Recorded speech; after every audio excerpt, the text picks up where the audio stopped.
Votre enfant est en difficulté, vous avez l'impression que son développement est atypique et vous vous interrogez car vous souhaitez l'accompagner au mieux dans sa vie quotidienne et à l'école. On m'a dit de réaliser un bilan neuropsychologique. Qu'est-ce que ça veut dire? Le bilan neuropsychologique étudie les différentes fonctions cognitives liées au cerveau, comme les gestes, le langage, la lecture, la mémoire ou encore l'attention. Grâce aux différentes informations recueillies, à l'occasion de tests et d'entretiens, il nous sera possible de distinguer pour chaque individu ses points forts et aussi ses fragilités, et ainsi de poser un diagnostic complet et précis. En résumé, le bilan neuropsychologique au CEREN, c'est un processus qui se co-construit entre une famille, son enfant et le neuropsychologue. Il vise la meilleure compréhension possible du profil cognitif de l'enfant afin de proposer des recommandations personnalisées. Mais j'ai déjà vu un orthophoniste, un psychologue, des médecins. Qu'est-ce que ça va m'apporter de plus? Les bilans neuropsychologiques menés au CEREN sont sur mesure. Si la démarche est identique pour tous les patients reçus, à chaque enfant correspondra un bilan dont le contenu sera personnalisé. Au gré des rencontres, nos neuropsychologues vont choisir spécifiquement et pour chaque enfant les épreuves qui composent le bilan. À son terme, l'évaluation neuropsychologique comprendra plus d'une vingtaine d'activités issues de batteries diverses et elles-mêmes sélectionnées parmi un panel de tests encore plus large. Le bilan neuropsychologique ne peut donc se réduire à un WISC qui est l'outil utilisé notamment pour le calcul du QI. Nous l'envisageons comme définitivement nécessaire mais insuffisant pour appréhender l'enfant sous toutes ses facettes. Prenons un exemple. Quand un parent nous mentionne que son enfant rencontre des difficultés d'écriture, différentes explications pourront être fournies. Par exemple, existe-t-il des difficultés de motricité fine? L'enfant perçoit-il correctement? Ou bien est-ce l'orthographe qui le gêne lorsqu'il écrit? Un même symptôme pourra donc avoir différentes causes, mais aussi différentes conséquences.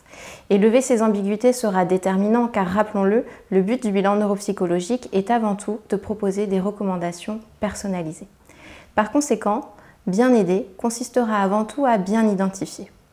La démarche du neuropsychologue va alors s'apparenter à une enquête. C'est par la comparaison des différentes observations et résultats recueillis à l'occasion des épreuves et des entretiens qu'il nous sera possible d'aller en amont et en aval de ce symptôme. Reprenons notre exemple, cet enfant qui rencontre des difficultés d'écriture et qui plus particulièrement écrit trop lentement. Nous comprenons à l'issue du bilan que cet enfant présente une dyslexie et une dysorthographie, et que pour cette raison, l'exercice de l'écriture est particulièrement coûteux et fastidieux. Ainsi, pour toujours être en mesure de répondre à la demande de la famille, nous ne nous limitons jamais à cette dernière, en l'occurrence ici la difficulté d'écriture, mais nous irons toujours au-delà. Et comment ça se passe concrètement? Mener des bilans neuropsychologiques aussi fins et étendus est possible au moyen de temps. Chaque neuropsychologue consacrera jusqu'à une vingtaine d'heures à la famille qu'il rencontre. La démarche du bilan neuropsychologique suit donc 5 étapes. Tout d'abord, un rendez-vous d'anamnèse avec la famille d'une durée de 2 heures environ. Ensuite, 6 à 9 heures de tests s'étalant sur 2 à 3 séances avec l'enfant. Par la suite, le neuropsychologue va analyser et interpréter l'ensemble des données recueillies. Ensuite, nous retrouvons la famille pour un rendez-vous de restitution de 2 heures à nouveau. Enfin, un compte-rendu exhaustif est rédigé et transmis. Vous me parlez de tests, mais toute la dimension psychologique et émotionnelle est-elle prise en compte? En effet, pour donner du sens à ces éléments émotionnels, nous nous efforçons toujours de les inclure au sein d'un système plus global. L'évaluation de ces compétences, comme la dynamique intellectuelle, la mémoire ou encore les fonctions attentionnelles, est possible grâce au recoupement d'informations à la fois quantitatives et qualitatives. C'est pour cette raison que le bilan neuropsychologique se compose de séances de tests et de façon tout aussi importante de rencontres successives avec l'enfant et sa famille.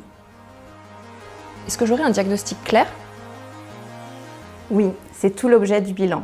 Une compréhension à la fois détaillée et synthétique du fonctionnement de l'enfant pour poser un diagnostic fin et rigoureux. Est-ce que j'aurai des conseils? Tout à fait. Cela fait partie du travail du neuropsychologue et c'est à l'aune d'un tel travail, en collaboration avec la famille, que des recommandations personnalisées pourront être émises. Ces dernières concernent la scolarité, avec des conseils relatifs aux aménagements pédagogiques pouvant être mis en place en milieu ordinaire et aussi des conseils relatifs à l'orientation scolaire.